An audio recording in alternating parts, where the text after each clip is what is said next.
हरे कृष्ण। बरहा द्वादशी महामहोत्सव की जय हो। हमारा कल एकादशी था, आज बरहा द्वादशी और कल और बढ़िया दिन नित्यानंद त्रयोदशी। तो नित्यानंद को क्या आविर्भाव, उससे पहले बरहा द्वादशी आज के दिन में। तो बरहा द्वादशी आप अगर देखेंगे, बरहा देव one of the fast beginner of the chapter से अवतार में, है ना।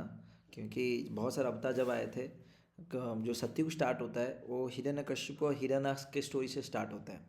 और स्पेशली जो नरसिम्ह देव आए थे वो एक्चुअली बराह देव के बाद ही आए थे, है ना। जब उनके भाई हिरण्याक्ष को मार दिया गया तो हिरण्यकश्यप और तपस्या करने लग गया और पूरा बहुत शक्ति ले आया। जैसे वो विष्णु को भी वो ब्रह्मा जी से अमर मांगने की, हालांकि उनको अमर दान नहीं मिला हिरण्यकश्यप को, लेकिन उनका वो इम्पल्स आया क्योंकि उनकी भाई मर गया, तो उन्होंने तब से ठान लिया कि विष्णु मेरा सबसे बड़ा शत्रु है।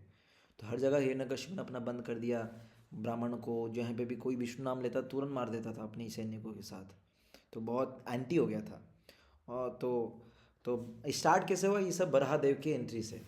बराह देव कैसे आते हैं, भागवत में आता है कि बराह देव की इमरजेंस होता है जब ब्रह्मा जी बहुत बहुत डिप्रेस हो गए थे। हिरण्याक्ष और हिरण्यकशिपु जो आगे थे, कि ब्रह्मा जी के क्रिएशन के बियॉन्ड है। ये जय विजय थे जो आके यहाँ पे उनका पतन हुआ था। पतन नहीं बोलेंगे, चार कुमार से भगवान की इच्छा था उसमें, कि भगवान को इच्छा था वीर्य रस करना। भगवान की 11 रस है, पांच मेजर रस है, और साइड जो रस है वो है वीर्य, कई सारे अलग अलग रस हैं, है ना, हास्य। तो उसमें से वीर्य रस, जो बाकी छः में से वीर्य रस भी एक टॉप मोस्ट लिस्ट में आता है हास्य वीर्य में। तो वीर्य रस में क्या है, हिरण्यकश्यप और नरसिम्हदेव में जो लड़ाई, भगवान की इच्छा हुआ जब वैकुंठ में कि मैं अकेला यहाँ पे तो खाली पूजा पाता हूँ, मेरे को लड़ाई करना है। और ये लड़ाई से उन्होंने अपनी जय विजय, जो अपनी पर्सनल बहुत प्रिय उनके सर्वेंट थे गेट कीपर, उनको आने पे उन्होंने, उनको कर्ज मिला कि तुम पृथ्वी पक्ष में आओ और राक्षस बनो 3 योनि। तो उन्होंने फिर 3 योनि में बने थे, सतयुग त्रेता युग द्वापर युग। तो सतयुग में बने थे वो हिरण्याक्ष और हिरण्यकशिपु, जय विजय, है ना। तो जब हिरण्याक्ष इतना पावरफुल थे, इनका नाम ही हिरण्याक्ष, मतलब उसको खाली आक्ष मतलब दृष्टि, उसका खाली दृष्टि था सोना कलेक्ट करना, ज़्यादा से ज़्यादा सोना। हर जगह वो जीत गया था। पूरा इंद्रलोक हो, पाताल लोक हो, या कोई भी लोक हो, हर लोक को जीत के हर जगह अपने प्रॉपर्टी को बढ़ा जाता था। उसका ये लोभ था गोल्ड के प्रति, इसलिए उसका नाम था हिरण्याक्ष, जिसकी दृष्टि बस मतलब हिरन मतलब गोल्ड में रहता है ना। तो तो ये हिरण्याक्ष जब बहुत उत्पात मचाया, इंद्र फिंद्र को सबको डिस्टर्ब किया, ब्रह्मा जी को ये मैसेज गया, सब देवता जाकर ब्रह्मा जी प्रार्थना कर रहे हैं। फिर ब्रह्मा जी बड़े ध्यान से भगवान से प्रार्थना कर रहे थे। जब कर रहे थे तो ब्रह्मा जी के नाक से छोटा सा एक एक छोटा सा जीव निकला, जीव मतलब छोटा सा एंटिटी निकल रहा है। और जब निकला, ब्रह्मा जी उसको देख रही, क्या एंटिटी नाक से मेरा निकला। जब जब साधना कर रहे थे, आंखें खोल रहे हैं, तो देख रहे हो वो जो छोटा सा जीव इतना सा निकला था ना उनके नाक से, और वो बड़ा होते जा रहा है, इतना बड़ा कि ब्रह्मा जी, और इतना सुंदर। ब्रह्मा जी बोले ये मेरा क्रिएशन है, वो समझ गए प्रभु है मेरे, इतना दिव्य शक्तियाँ दिखा रहे हैं ये सब। तुरंत उन्होंने प्रणाम किया ब्रह्मा जी ने, और बहुत बताया कि आप भगवान को, आपको पता ही है क्या दिक्कत चल रहा है, मैंने जिसने कि आप प्रकट हो गए, प्लीज़ ये काम को करें। और उसके बाद हिरण्याक्ष जाते हैं वहाँ पे, सॉरी, बराहदेव जाते हैं हिरण्याक्ष को अटैक करने के लिए। उस टाइम हिरण्याक्ष ने इतना पृथ्वी को खोद दिया था।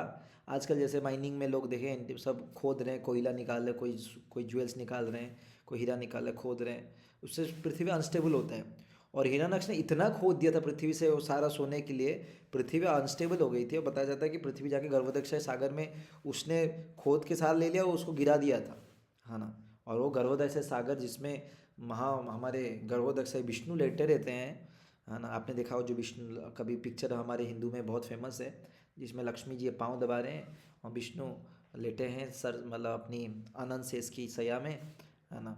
और वो तब वहाँ से बरहादेव ने उठाया उस पृथ्वी को। और जब उठा रहे, हिरण्याक्ष को पता चला कौन मैंने पृथ्वी को फेंका, कौन उठा रहे, कि बहुत बड़ा राक्षस था, पावरफुल राक्षस। तुरंत मैसेज चला गया कोई उसके कि राक्षस के थ्रू कि कोई उठा रहे। हिरण्याक्ष तुरंत वहाँ पे पहुँचा।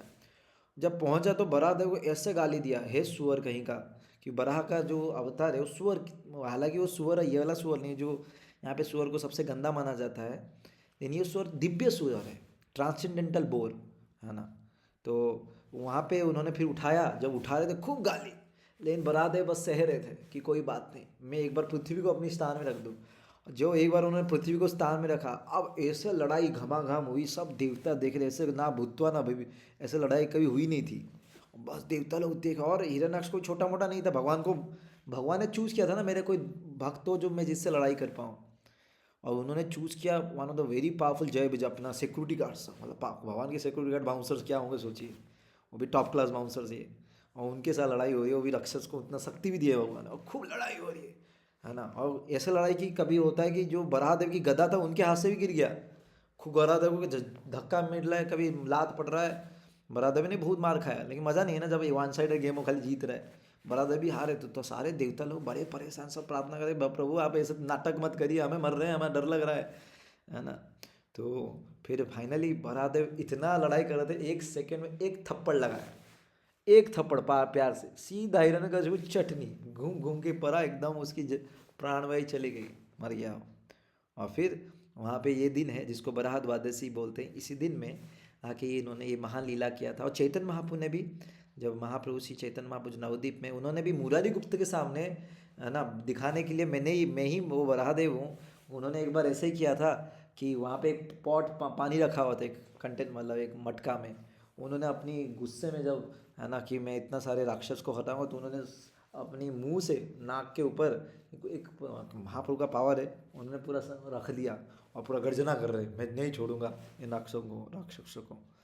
तो बढ़िया सुंदर बरादेव का पास टाइम वहाँ पे भी आता है चैतन्य भागवत में, है ना। तो आज के दिन हम प्रार्थना कर सकते हैं बरादेव के ये में, है ना। और बरादेव के जो पत्नी है वो भूदेवी है ना। और उनका एक लड़का भी आपको याद होगा नरक, उनका बाद में वो गलत आसूसन की वजह से नरकासुर हो गया, है ना। तो ये और डिटेल में आगे जानने के लिए हम और भी बहुत सारे बरादेव के और बात कर सकते, भागवत में मेंशन आप पढ़ सकते हैं, बहुत सुंदर वहाँ का प्रसंग है। हरे कृष्ण, धन्यवाद।